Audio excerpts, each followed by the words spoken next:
Hey family, Real Estate Bro here. By the way, if you guys like the content, please hit like and subscribe, and you can support the channel through Cash App. The address is listed on the screen.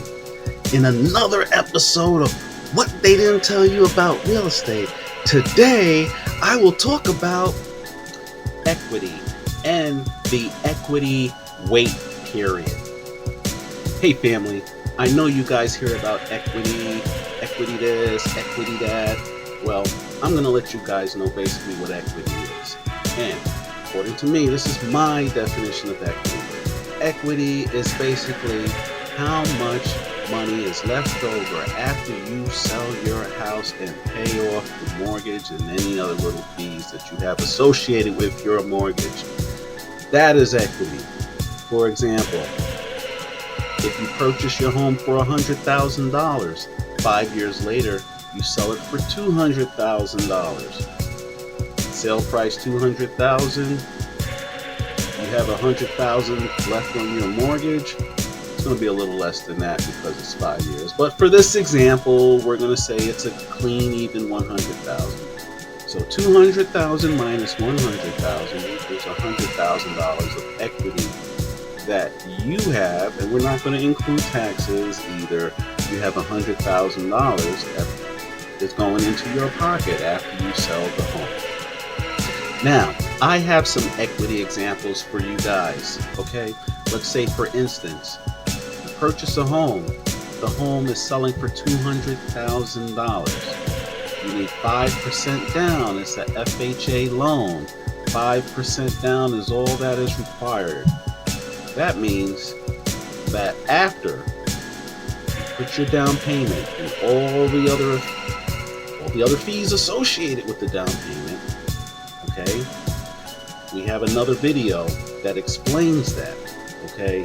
It's the home buying initial fees video. You check that out and see all the fees. But for purposes of this example, we're going to say the down payment is only 5%, okay, which is $10,000. So you have a home that's $200,000.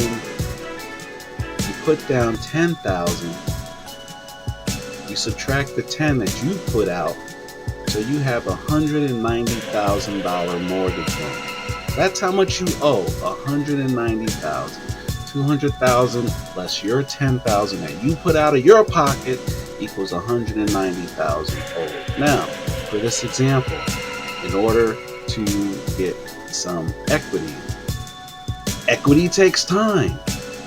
How much time does it take? Who really knows? No one has a crystal ball. But in general, it is suggested that if you move into a property, you should stay there at least 5 years. Okay? Sometimes it could be sooner than 5, sometimes it could be more than 5. But for purposes of our example, if you sold that house for $200,000, you owe $190,000 on the mortgage, you got $10,000 worth of equity. But it's basically the $10,000 that you put in. Now, let's say, for purposes of this example, you wait 5 years, and now you can sell that house for $250,000. Well, $250,000 minus the $190,000 mortgage is $60,000 of equity. Okay? Let's say you wait 10 years. The price goes to $300,000. You only owe $190,000. $300,000 minus $110,000.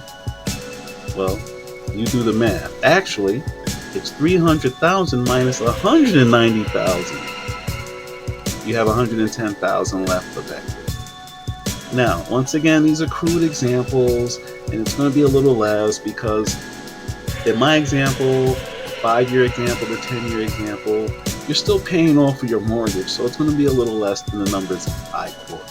Okay? But you get the idea.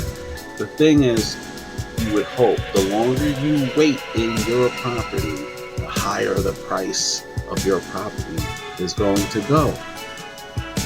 Guess what? There are times when prices go down. So, to use the exact same example, you owe $190,000 on a mortgage. You wait 5 years, and the house is only worth $150,000. Well, buddy, you're what they call underwater, or you are losing, or you have negative equity of $40,000 if you sell the house for $150,000. Yeah, house prices can go down, people. We hope that they will go up, but they can go down. And when housing prices go down, depending on the price that you bought, you're either going to lose equity or you're going to gain equity. The goal is to purchase your home when prices are historically on the low side. That way, the odds are prices will go up.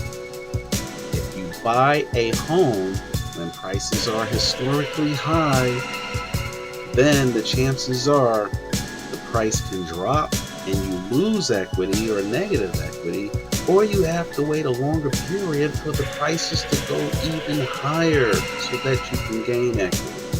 So, billionaire Warren Buffett's saying of buy low, sell high would apply in this situation.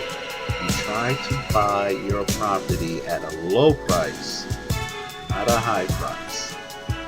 So, the tips that I have for gaining equity in your home are as follows, and I kind of touched upon these already, but I would say tip number 1 is to buy a home in a neighborhood where you think prices are on the upswing. In other words, do your research and see where the home prices are. If they are historically on the low end, then that's a good sign that you can buy. But if the home prices are historically on the high end, those are the ones that you want to avoid. Okay?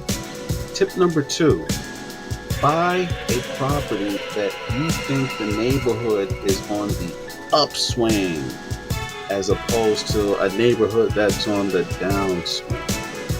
Okay? And that's for obvious reasons. The neighborhood's on the upswing, that's more money that you can sell it for. If it's on the downswing, you're out of luck, buddy. You're going to get a real low price for that. Alright? Tip number 3. Don't buy a property unless you are prepared to stay there for at least 5 years. Yes, 5 years. Sounds like a long time, but boom, as soon as you know it, 5 years will be gone. 5 years to be sufficient time to build equity. And remember, if you purchase when prices are historically low, the odds are you are going to gain equity in that 5-year period. Tip number 4, remember, there are no guarantees. Past performance is no guarantee of future performance. When you are checking these historical home prices and they are low, there is a chance they can go even lower. There's no guarantee that they're going to go up. Okay? So keep that risk in mind. Just because you're buying low, the prices can still go even lower. And that's a risk everybody who purchases a property is taking. They didn't tell you that about real estate, did they? Looking at my Gucci, it's about that time. Well, that's all for today, family. By the way, if you like the content, please hit like and subscribe, and you can support the channel through Cash App. The address is listed on the window. Those interested in a personal consultation with Real Estate Bro, contact me through email and we can make that happen. See ya!